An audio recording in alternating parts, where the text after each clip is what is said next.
Assalamualaikum warahmatullahi wabarakatuh. Waalaikumsalam warahmatullahi wabarakatuh. Shalom. Damai di hati. Dan selamat sore untuk kelas 6. Baiklah, kami dari kelompok 2 kelas B akan mempresentasikan makalah kami yang berjudul Gender, Pelayanan Kesehatan Reproduksi dan Seksual.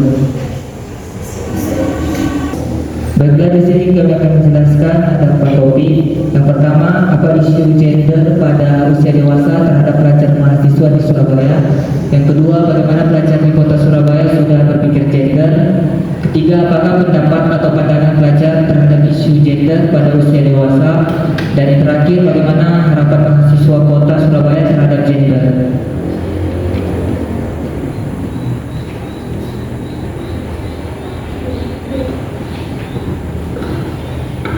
Isu gender pada masa dewasa tengah pelajar di kota Surabaya.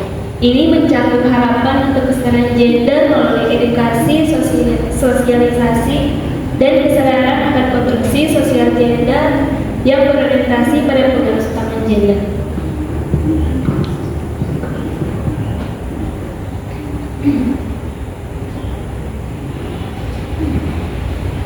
Bagaimana pelajar di kota Surabaya bisa berpikir gender? Yang pertama, melalui pendidikan seksual yang inklusif dan menyeluruh di sekolah. Yang kedua, diskusi dan edukasi tentang kesetaraan gender di lingkungan keluarga.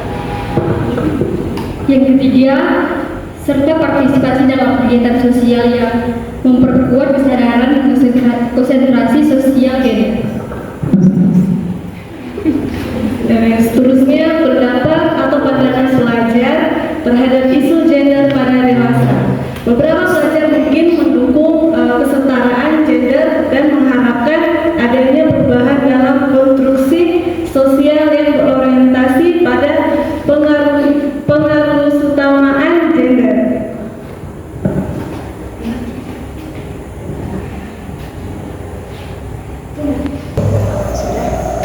Dengan demikian, terdapat perbedaan pendapat di kalangan pengajar mengenai isu gender. Namun, penting untuk terus mendorong dialog dan edukasi yang inklusif untuk mencapai kesetaraan gender yang diharapkan.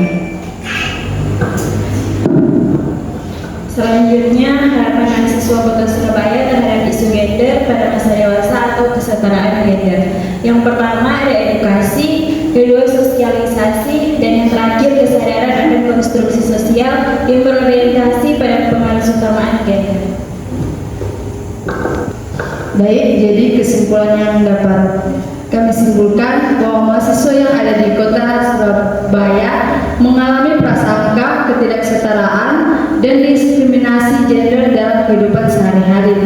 Mereka berharap untuk terwujudnya kesetaraan gender melalui edukasi, sosialisasi, dan perubahan pola pikir masyarakat yang masih terpengaruh oleh budaya patriarki. Untuk konsep gender yang kaku dan ketimpangan gender dalam pembagian kerja antara laki-laki dan perempuan menjadi permasalahan utama yang perlu diatasi.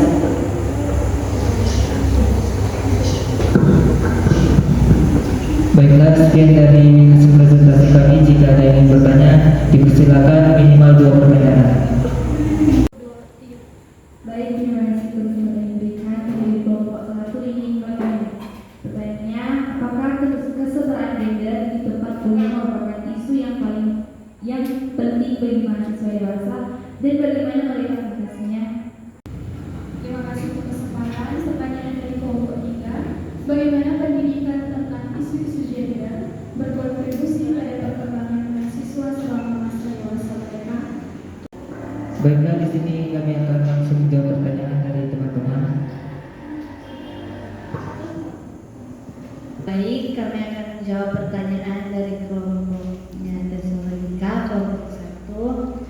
Pertanyaannya, apakah kesetaraan gender di tempat kuliah merupakan isu yang penting bagi mahasiswa dewasa dan bagaimana mereka mengatasinya? Jawabannya, kesetaraan gender di tempat kuliah seringkali merupakan isu yang penting bagi mahasiswa dewasa. Mereka mungkin menghadapi berbagai tantangan dalam mencapai kesetaraan tersebut, termasuk yang pertama aksesibilitas dan kesempatan yang sama dalam pendidikan dan karakter. Yang kedua, perlakuan yang adil dan tanpa diskriminasi dalam lingkungan akademik. Yang ketiga, penghapusan stereotip gender dengan ekspektasi yang tidak realistis. Yang keempat, dukungan untuk apresiasi dan ambisi karier tanpa terpengaruh oleh jenis kelamin. Yang kelima, kesadaran akan kebutuhan akan kebijakan dalam program yang mendukung kesetaraan gender di kampus.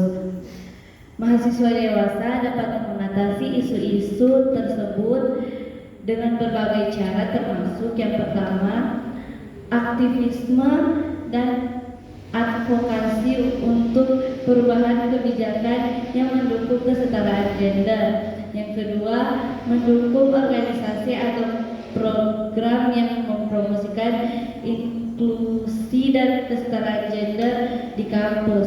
Yang ketiga, berpartisipasi dalam diskusi dan acara yang membangun kesadaran tentang isu-isu gender.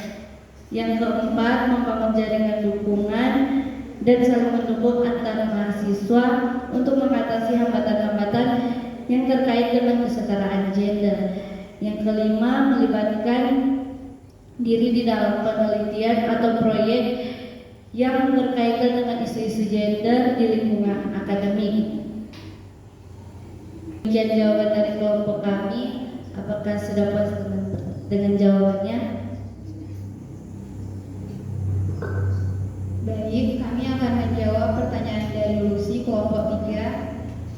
Bagaimana pendidikan tentang isu-isu gender berkontribusi pada perkembangan mahasiswa selama masa dewasa mereka? Nah, seperti yang telah kita tahu bersama bahwa mahasiswa itu memiliki usia rata-rata dewasa. Jadi dengan kita memahami mengenai isu-isu gender dapat memberikan pemahaman yang lebih dalam tentang kesadaran, kesetaraan, memperluas pandangan terhadap peran gender dalam masyarakat. Dengan itu dapat membantu kita sebagai mahasiswa mengembangkan sikap yang lebih inklusif, meningkatkan kemampuan mereka dalam berkomunikasi, berkolaborasi, dan memecahkan masalah, serta membantu dalam mengatasi stereotip dan diskriminasi gender. Dengan demikian, dengan kita memahami pendidikan tentang isu-isu gender dapat memberikan kontribusi positif pada perkembangan mahasiswa selama masa dewasa mereka. Sekian, apakah jawaban sudah jelas? Jelas. Baiklah, sekian dari hasil presentasi kelompok kami. Kurang dan lebihnya mohon dimaafkan.